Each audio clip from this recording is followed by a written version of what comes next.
As his eye cleared the top of the wall, he quivered with shock and astonishment, for it was not a wall as he had thought. Welcome to Stories of Futures Past, written when 50 years ago was in the future. Today I present to you On the Fourth Planet by J.F. Bone, published 1963. In this cracking short story, we get to enjoy a very alien creature's point of view. The Ul Kworn lives in a state of degenerate subsistence together with his fellow creatures, rivals and mates both, moving line abreast across the Martian desert, each keeping to their strictly prescribed area, gleaning small feeders from around the lichen slowly growing in the windswept sands. But then a warm metal object appears right across Kworn's path. With no recourse to go around, the only way is up and over. But that has its own challenges. Enjoy. On the Fourth Planet by J.F. Bone, originally published in Galaxy Science Fiction, April 1963. Narrated by Tom Trussel. The Ul Kworn paused in his search for food, extended his eye, and considered the thing that blocked his path. He hadn't noticed the obstacle until he had almost touched it. His attention had been focused upon gleaning every feeder large enough to be edible from the lichens that covered his feeding strip. But the unexpected warmth radiating from the object had startled him. Sundown was at hand.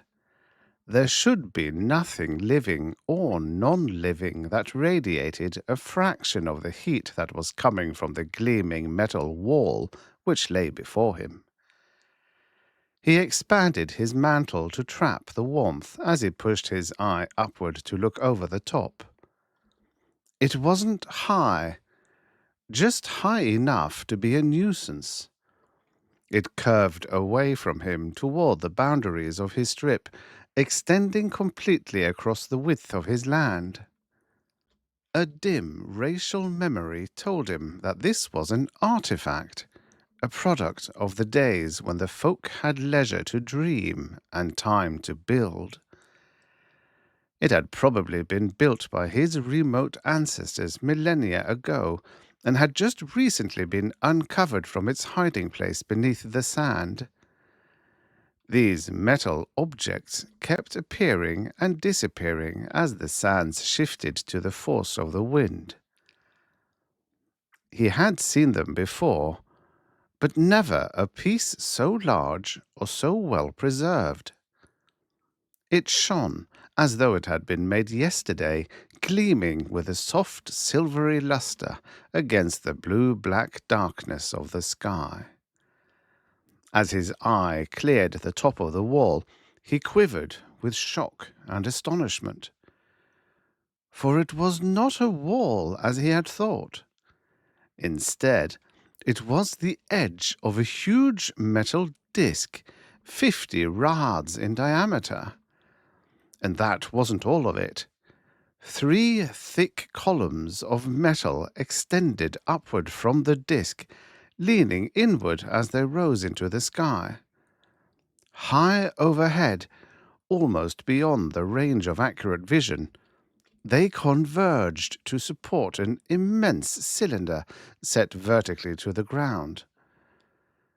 The cylinder was almost as great in diameter as the disc upon which his eye first rested. It loomed overhead, and he had a queasy feeling that it was about to fall and crush him. Strange, jointed excrescences studded its surface, and in its side, some 2/3 of the way up, 2 smaller cylinders projected from the bigger one. They were set a little distance apart, divided by a vertical row of 4 black designs, and pointed straight down his feeding strip. The Ul Kworn eyed the giant structure with disgust and puzzlement. The storm that had uncovered it must have been a great one to have blown so much sand away. It was just his fortune to have the thing squatting in his path.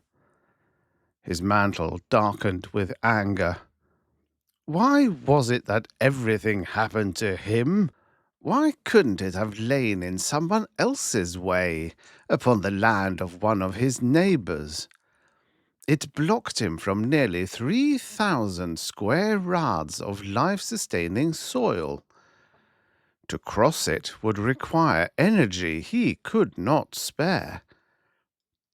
Why couldn't it have been on the Ul Kworn's or the Ul Varsi's strip, or any other of the numberless folk? Why did he have to be faced with this roadblock? He couldn't go around it, since it extended beyond his territory, and, therefore, he'd have to waste precious energy propelling his mass up the wall and across the smooth, shining surface of the disk, all of which would have to be done without food, since his eye could see no lichen growing upon the shiny metal surface. The chill of evening had settled on the land.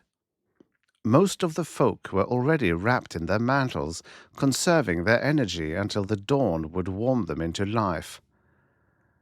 But Kworn felt no need to estivate. It was warm enough beside the wall. The air shimmered as it cooled. Microcrystals of ice formed upon the legs of the structure, outlining them in shimmering contrast to the drab, shadowy landscape, with its grey-green cover of lichens stippled with the purple balls of the lichen feeders that clung to them. Beyond Kworn and his neighbours, spaced 20 rods apart, the mantled bodies of the folk stretched in a long single line across the rolling landscape, vanishing into the darkness. Behind this line, a day's travel to the rear, another line of the folk was following. Behind them, yet another. There were none ahead, for the Ul Kworn and the other Ul were the elders of the folk, and moved along in the first rank, where their maturity and ability to reproduce had placed them according to the law. Karda and Varsi stirred restlessly, stimulated to movement by the heat radiating from the obstacle, but compelled by the law to hold their place in the ranks until the sun's return would stimulate the others.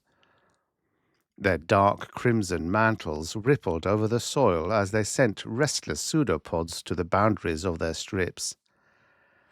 They were anxious in their attempt to communicate with the Ul Kworn. But Kworn wasn't ready to communicate. He held aloof as he sent a thin pseudopod out toward the gleaming wall in front of him. He was squandering energy, but he reasoned that he had better learn all he could about this thing before he attempted to cross it tomorrow, regardless of what it cost. It was obvious that he would have to cross it, for the law was specific about encroachment upon a neighbour's territory. No member of the folk shall trespass the feeding land of another during the time of travel, except with published permission. Trespass shall be punished by the ejection of the offender from his place in rank. And that was equivalent to a death sentence. He could ask Karda or Varsi for permission, but he was virtually certain that he wouldn't get it. He wasn't on particularly good terms with his neighbours. Karda was querulous, old, and selfish. He had not reproduced this season, and his vitality was low. He was forever hungry, and not averse to slipping a sly pseudopod across the boundaries of his land to poach upon that of his neighbor. Kworn had warned him some time ago that he would not tolerate encroachment, and would call for a group judgment if there was any poaching. And since the folk were physically incapable of lying to one another, Carter would be banished. After that, Carter kept his peace, but his dislike for Kworn was always evident. But Varsi, who held the land on Kworn's right, was worse.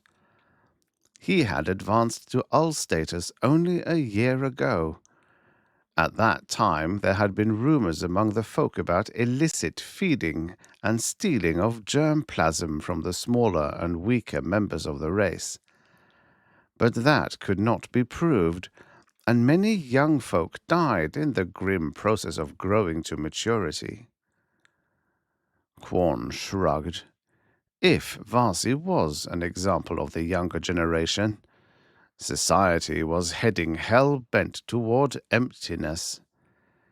He had no love for the pushing, aggressive youngster who crowded out to the very borders of his domain, pressing against his neighbors, alert and aggressive toward the slightest accidental spillover into his territory.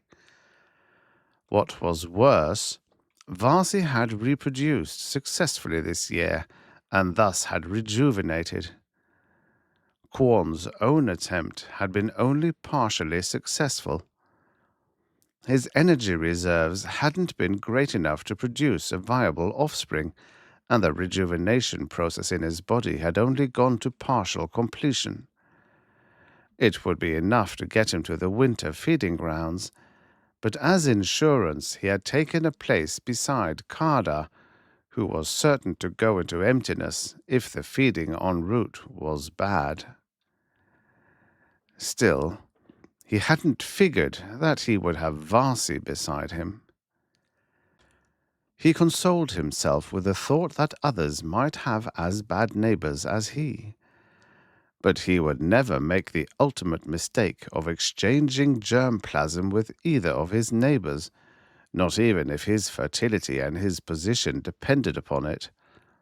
Cells like theirs would do nothing to improve the sense of discipline and order he had so carefully developed in his own. His offspring were courteous and honorable, a credit to the folk and to the name of Kworn. A father should be proud of his offspring, so that when they developed to the point where they could have descendants, he would not be ashamed of what they would produce.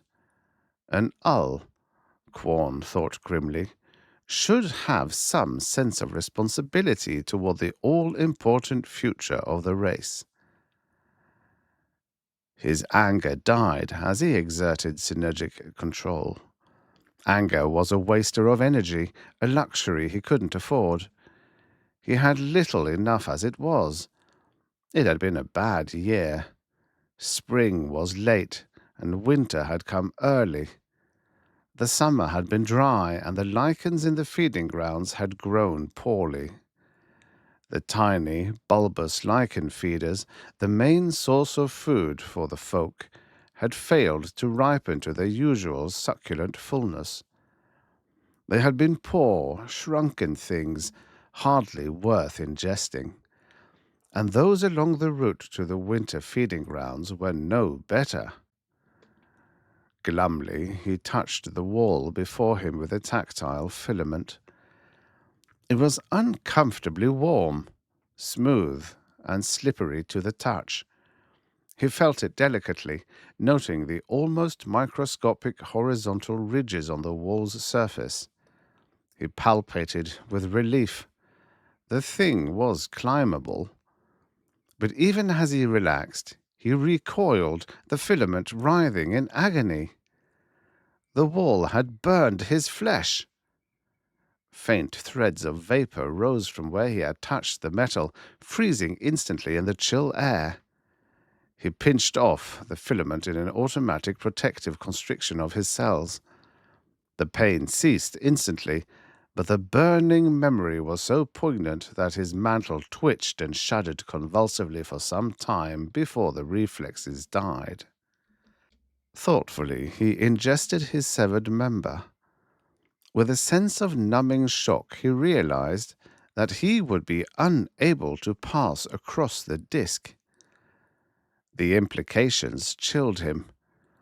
If he could not pass, his land beyond the roadblock would be vacant and open to preemption by his neighbors. Nor could he wait until they had passed and rejoin them later. The law was specific on that point. If one of the folk lags behind in his rank, his land becomes vacant and open to his neighbors. Nor can one who has lagged behind reclaim his land by moving forward. He who abandons his position abandons it permanently. Wryly, he reflected that it was this very law that had impelled him to take a position beside the Ul Kworn. And, of course, his neighbors knew the law as well as he. It was a part of them, a part of their cells even before they split off from their parent. It would be the acme of folly to expect that neighbors like Varsi or Karda would allow him to pass over their land and hold his place in rank. Bitterness flooded him with a stimulation so piercing that Karda extended a communication filament to project a question.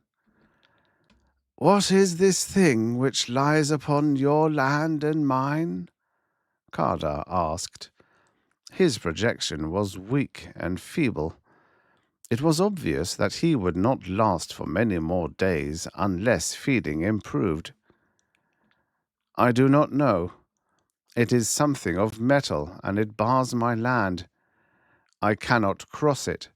It burns me when I touch it." A quick twinge of excitement rushed along Karda's filament. The old Ul broke the connection instantly, but not before Kworn read the flash of hope that Kworn had kindled. There was no help in this quarter, and the wild greed of Varsi was so well known that there was no sense even trying that side.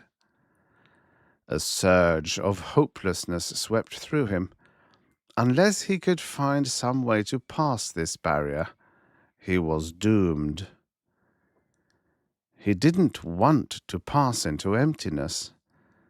He had seen too many others go that way to want to follow them. For a moment he thought desperately of begging Karda and Varsi for permission to cross into their land for the short time that would be necessary to pass the barrier, but reason asserted itself. Such an act was certain to draw a flat refusal, and, after all, he was the Ul Kworn, and he had his pride. He would not beg when begging was useless.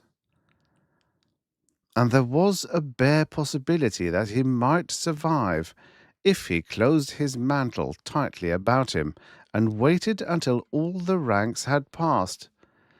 He could then bring up the rear, and possibly, just possibly, there would be sufficient food left to enable him to reach the winter feeding grounds. And it might still be possible to cross the disk. There was enough warmth in it to keep him active. By working all night, he might be able to build a path of sand across its surface and thus keep his tissues from being seared by the metal. He would be technically violating the law by moving ahead of the others, but if he did not feed ahead, no harm would be done. He moved closer to the barrier and began to pile sand against its base, sloping it to make a broad ramp to the top of the disk. The work was slow, and the sand was slippery. The polished grains slipped away, and the ramp crumbled time after time. But he worked on, piling up sand until it reached the top of the disk. He looked across the flat surface that stretched before him. 50 rods! It might as well be 50 zets. He couldn't do it. Already his energy level was so low that he could hardly move, and to build a rod-wide path across this expanse of metal was a task beyond his strength. He drooped across the ramp, utterly exhausted. It was no use. What he ought to do was open his mantle to emptiness. He hadn't felt the communication filaments of Karda and Vasi touch him. He had been too busy, but now with Karda's burst of glee and Vasi's cynical, "A noble decision, Ul Kworn. You should be commended," he realized that they knew everything. His body rippled hopelessly. He was tired, too tired for anger. His energy was low. He contemplated emptiness impassively. Sooner or later it came to all folk. He had lived longer than most, and perhaps it was his time to go. He was finished. He accepted the fact with a cold fatalism that he never dreamed he possessed. Lying there on the sand, his mantle spread wide, he waited for the end to come. It wouldn't come quickly, he thought. He was still far from the cellular disorganization that preceded extinction. He was merely exhausted and in need of food to restore his energy. With food, he might still have an outside chance of building the path in time. But there was no food. He had gleaned his area completely before he had ever reached the roadblock. Lying limp and relaxed on the ramp beside the barrier, he slowly became conscious that the metal wasn't dead. It was alive. Rhythmic vibrations passed through it and were transmitted to his body by the sand. A wild hope stirred within him.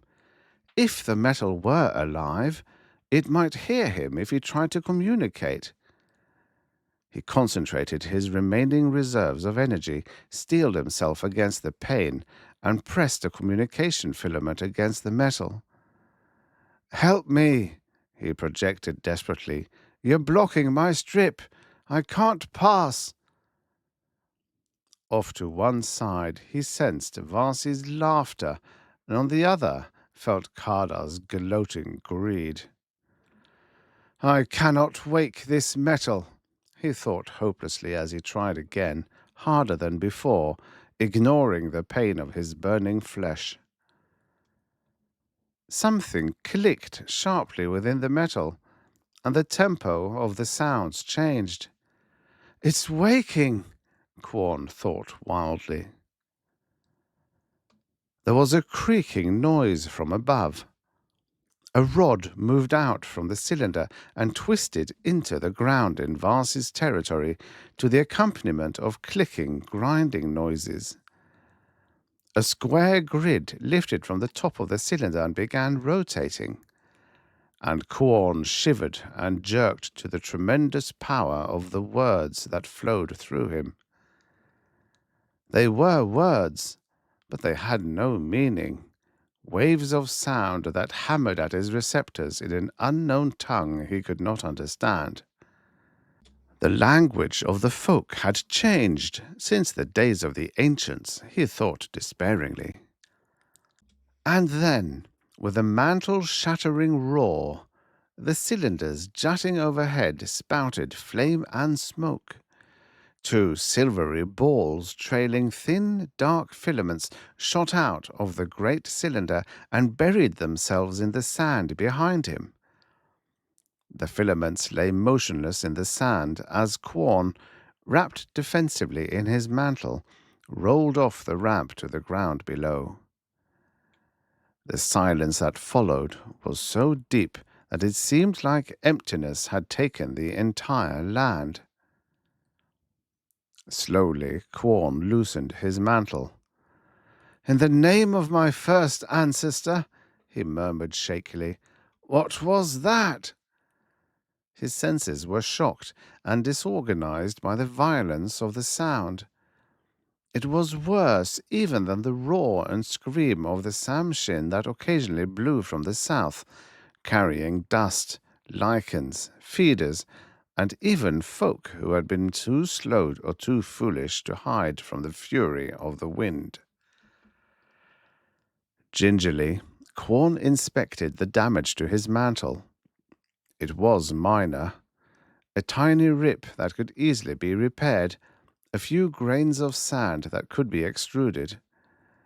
He drew himself together to perform the repairs with the least possible loss of energy, and as he did, he was conscious of an emanation coming from the filaments that had been hurled from the cylinder. Food! And such food! It was the distilled quintessence of 1,000 purple feeders.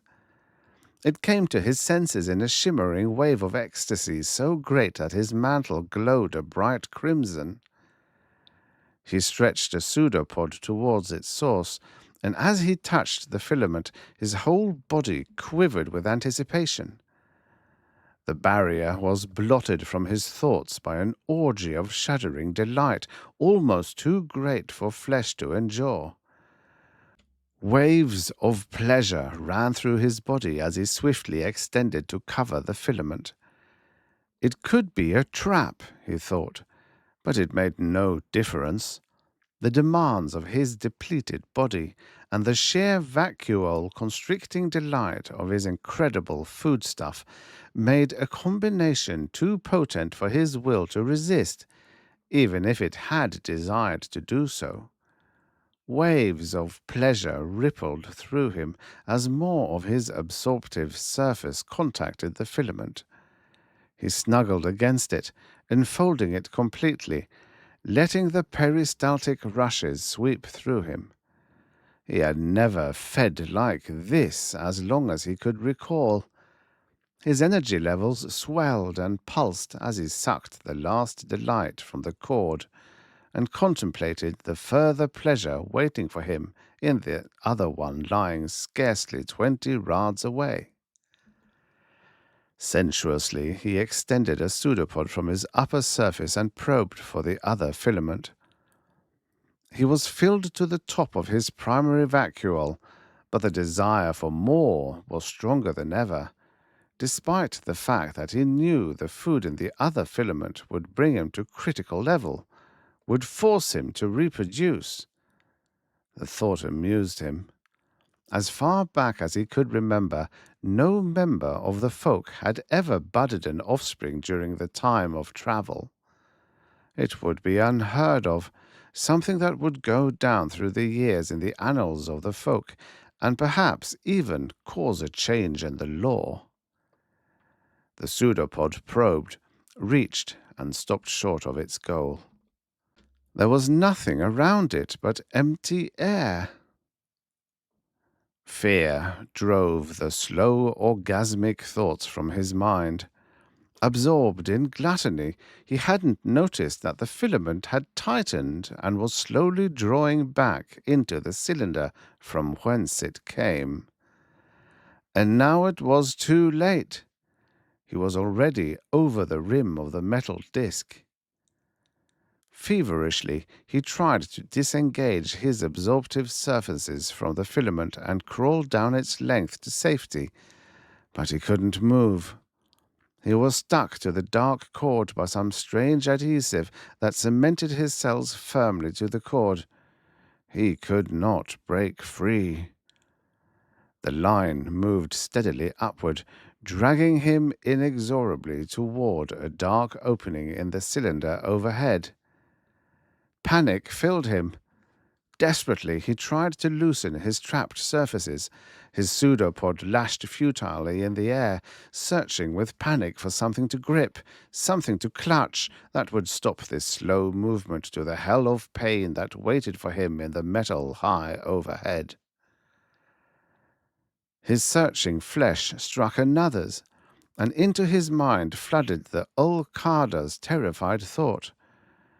The old one had reacted quicker than he, perhaps because he was poaching, but like himself, he was attached and could not break free. "Serves you right," Kworn projected grimly.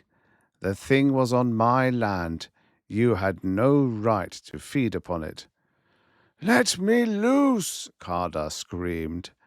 His body flopped at the end of a thick mass of digestive tissue dangling from the line, writhing and struggling in mindless terror.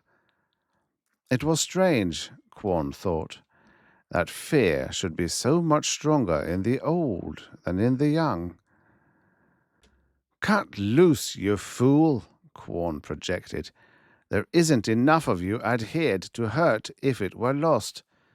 A little body substance isn't worth your life. Hurry. You'll be too late if you don't. That metal is poisonous to our flesh." "But it will be pain to cut my absorbing surface," Kworn protested. "It will be death if you don't." "Then why don't you?" "I can't," Kworn said hopelessly.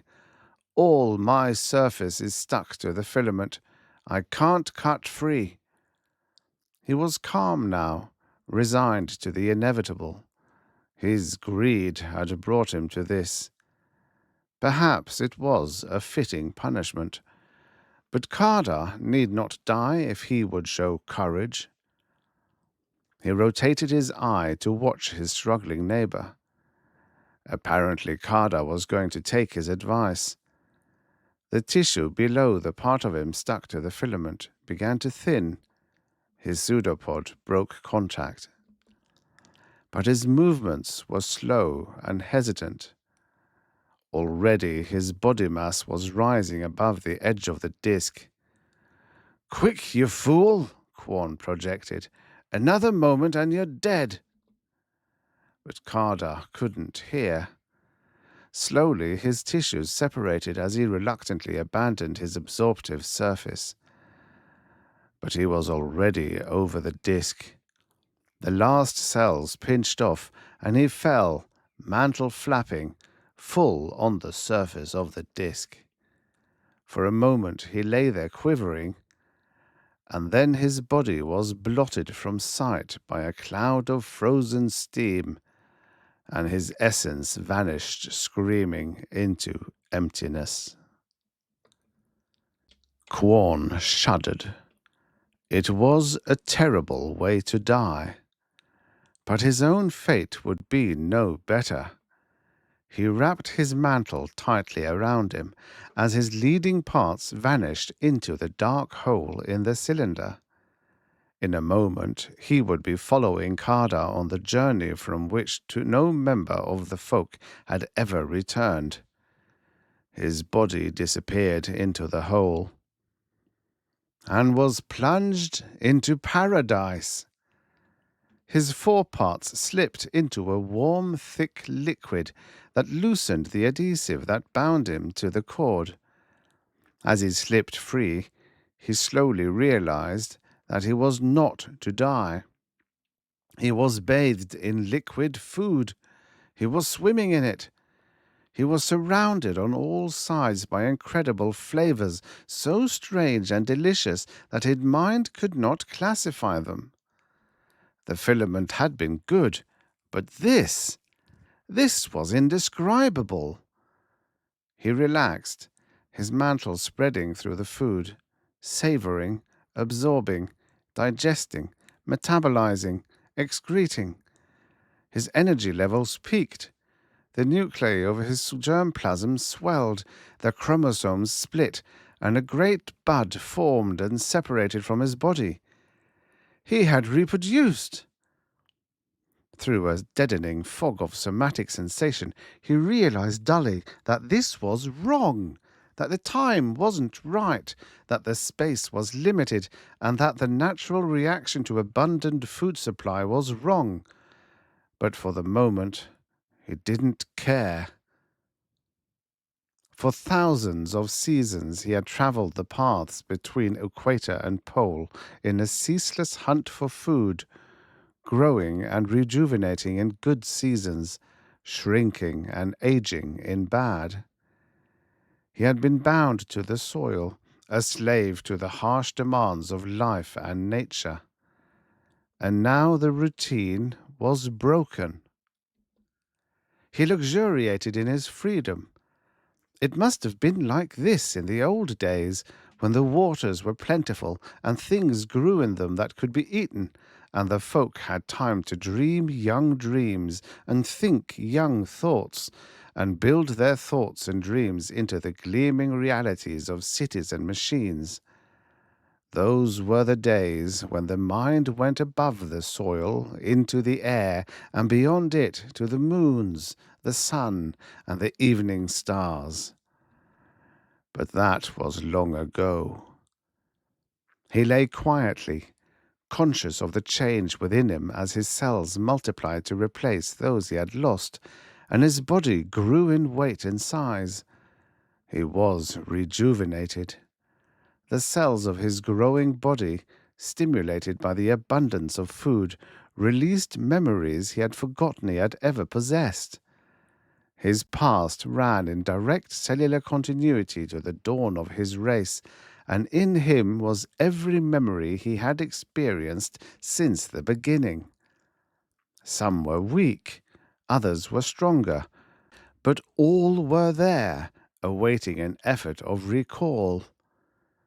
All that was required was enough stimulation to bring them out of hiding. And for the first time in millennia, the stimulus was available. The stimulus was growth, the rapid growth that only an abundant food supply could give, the sort of growth that the shrunken environment outside could not supply. With sudden clarity he saw how the folk had shrunk in mind and body as they slowly adapted to the ever-increasing rigor of life. The rushing torrent of memory and sensation that swept through him gave him a new awareness of what he had been once and what he had become. His eye was lifted from the dirt and lichens. What he saw filled him with pity and contempt. Pity for what the folk had become, contempt for their failure to recognize it. Yet he had been no better than the others. It was only through the accident of this artifact that he had learned. The folk couldn't know what the slow dwindling of their food supply had done to them. Over the millennia they had adapted, changing to fit the changing conditions, surviving only because they were more intelligent and more tenacious than the other forms of life that had become extinct.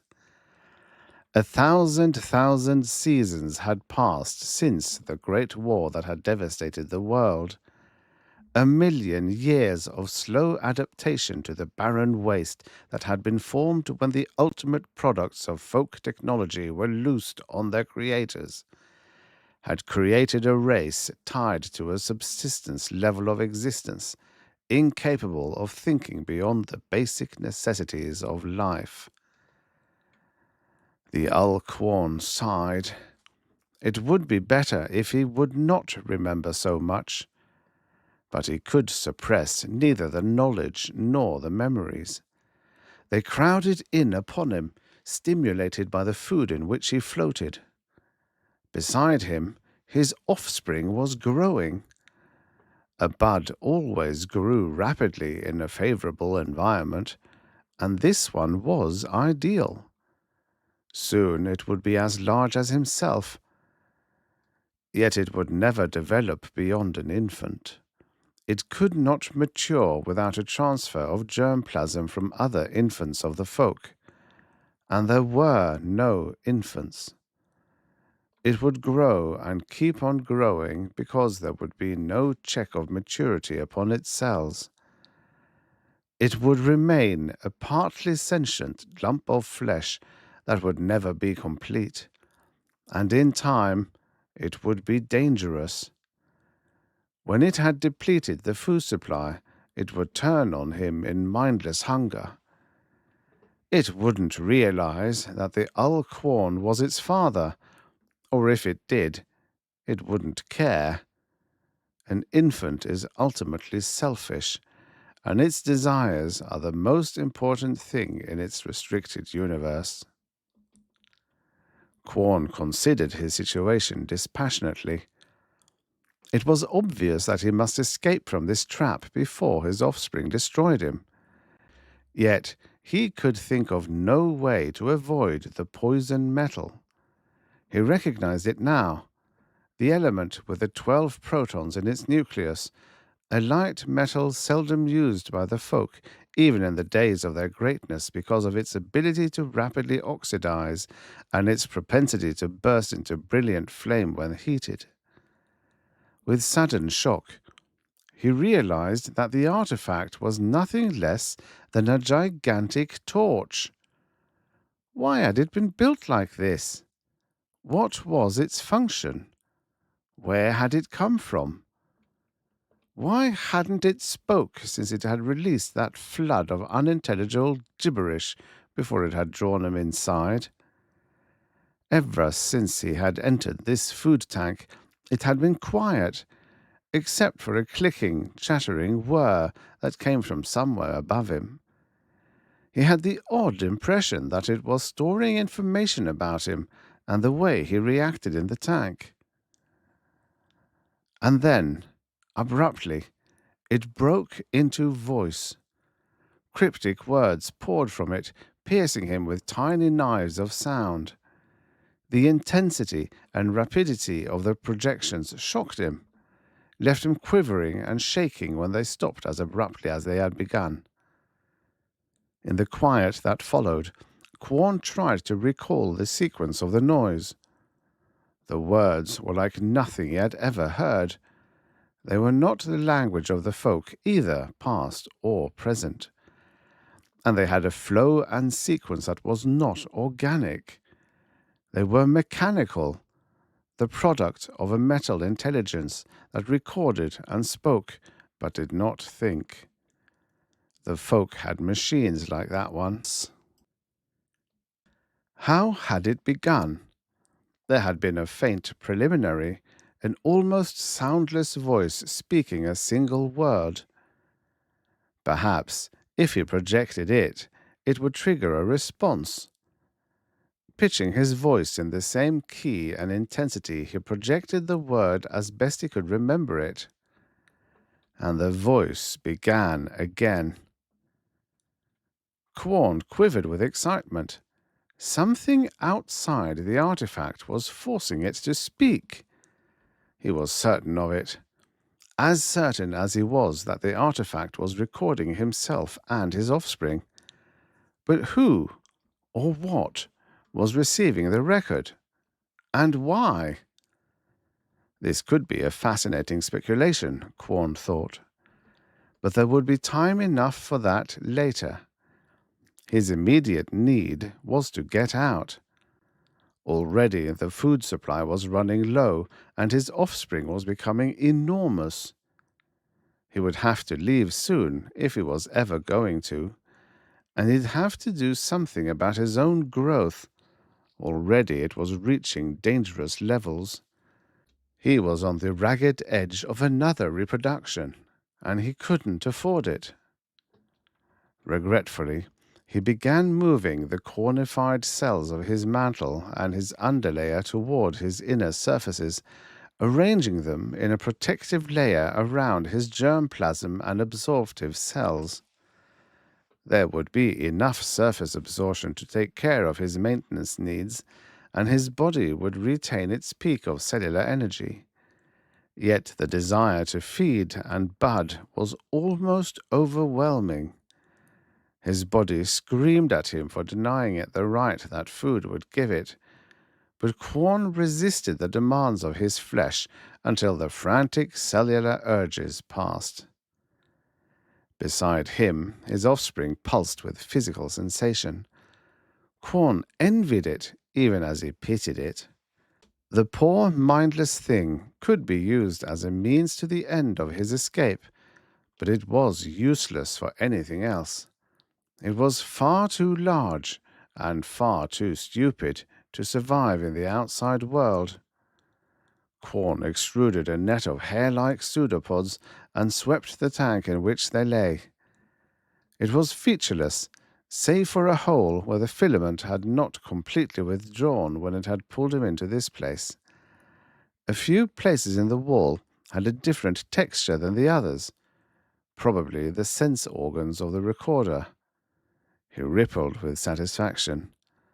There was a grill of poison metal in the top of the tank through which flowed a steady current of warm air.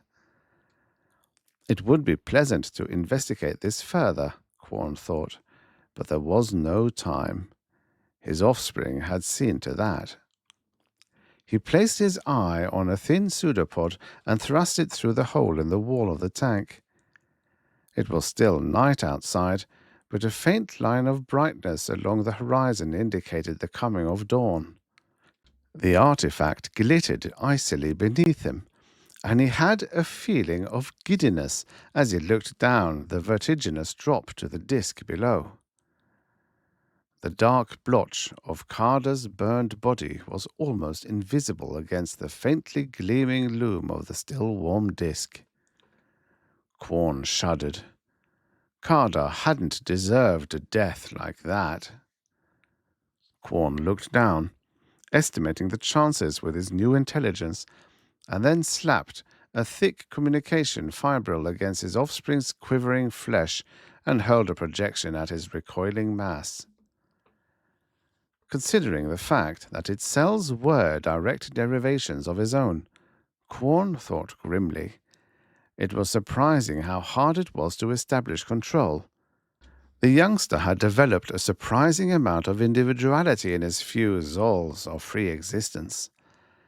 He felt a surge of thankfulness to the old Ul Kworn as the youngster yielded to his firm projection. His precursor had always sought compliant germplasm to produce what he had called discipline and order. It was, in fact, weakness. It was detrimental to survival. But right now, that weakness was essential. Under the probing lash of his projection, the infant extruded a thick mass of tissue that met and interlocked with a similar mass of his own. As soon as the contact firmed, Kworn began flowing toward his eye, which was still in the half-open hole in the side of the tank. The outside cold struck his sense centers with spicules of ice as he flowed to the outside, clinging to his offspring's gradually extending pseudopod. Slowly, he dropped below the cylinder. The infant was frantic. It disliked the cold and struggled to break free, but Kworn clung limpet-like to his offspring's flesh as it twisted and writhed in an effort to return to the warmth and comfort into which it was born. "Let go!" his offspring screamed. "I don't like this place." "In a moment," Kworn said, as he turned the vague writhings into a swinging pendulum motion. "Help me move back and forth." "I can't. I'm cold. I hurt. Let me go." "Help me," Kworn ordered grimly, "or hang out here and freeze." His offspring shuddered and twitched. The momentum of the swing increased. Kworn tightened his grip. "You promised to let go," his offspring wailed. "You promised." The infant's projection was cut off as Kworn loosed himself at the upward arc of the swing, spread his mantle, and plummeted toward the ground. Fear swept through him as his body curved through the thin air, missing the edge of the disk and landing on the ground with a sense-jarring thud. Behind and above him, up against the cylinder, the thick tendril of his offspring's flesh withdrew quickly from sight.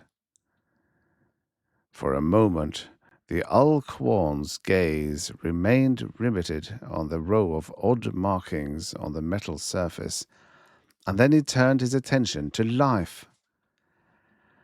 There was no reason to waste the pain of regret upon that half-sentient mass of tissue that was his offspring. The stupid flesh of his flesh would remain happy in the darkness with the dwindling food until its flesh grew great enough to touch the poison metal in the ceiling of the tank. And then, with a harsh projection of horror, the Ul Kworn moved, circling the artifact on Carter's vacated strip. And as he moved, he concentrated energy into his high-level communication organs and projected a warning of danger. "Move!" he screamed.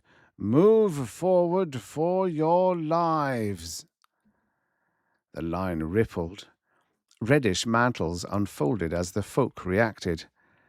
The nearest, shocked from estivation, were in motion even before they came to full awareness. Alarms like this weren't given without reason. Varsi's reaction, Kworn noted, was faster than any of his fellows. The young Ul had some favorable self-preservation characteristics. He'd have to consider sharing some germplasm with him at the next reproduction season, after all. In a giant arc, the folk pressed forward under the white glow of emerging dawn. Behind them, the artifact began to project again in the strange tongue. But in mid-cry, it stopped abruptly, and from it came a wail of mindless agony that tore at Kworn's mind with regret more bitter because nothing could be done about it. His offspring had touched the poison metal. Kworn turned his eye backwards.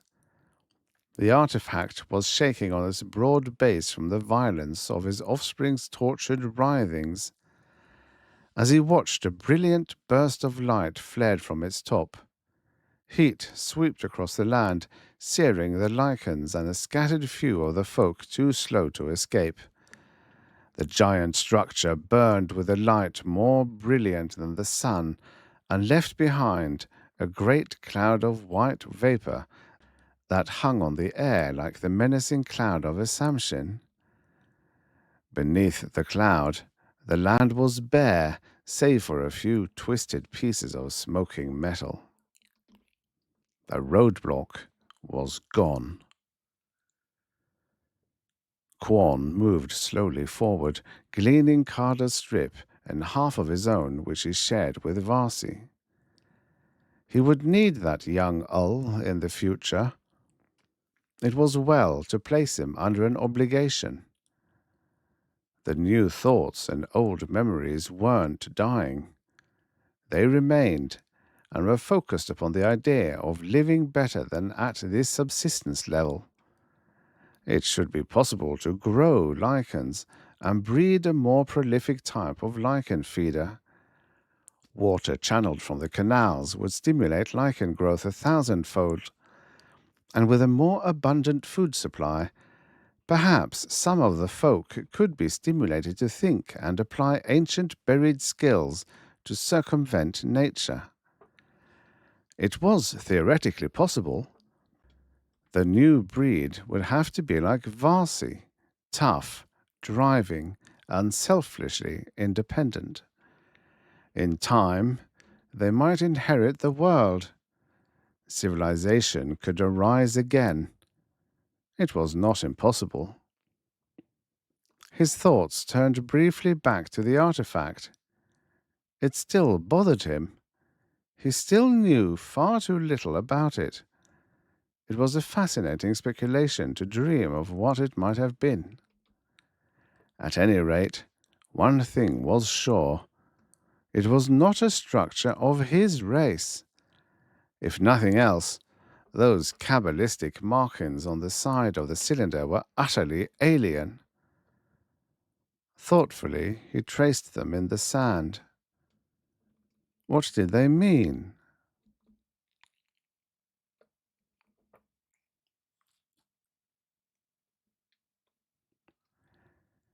NASA.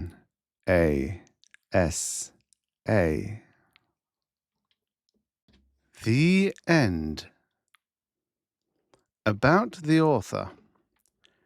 Jesse Franklin Bone, born in 1916, died 2006, fought in the U.S. Army during World War II, finishing his service as a lieutenant colonel. His main profession was as a veterinarian, and later in life a professor of veterinary medicine at Oregon State University. He wrote science fiction on the side and started publishing stories in 1957. During the next 2 decades, he published 5 novels and just over 30 short stories, earning a Hugo nomination for his short story Triggerman in 1958. He also published several veterinary textbooks and apparently was a champion of authors' intellectual rights. This last might just be slightly ironic, seeing as most of his literary output up until 1963, including his novel The Lani People, never had their copyrights renewed and so are in the public domain, which is very good for us, who get to enjoy so many of his great stories for free. The text of this story is in the public domain, and the ebook can be downloaded for free from Project Gutenberg at gutenberg.org. Link in the description below.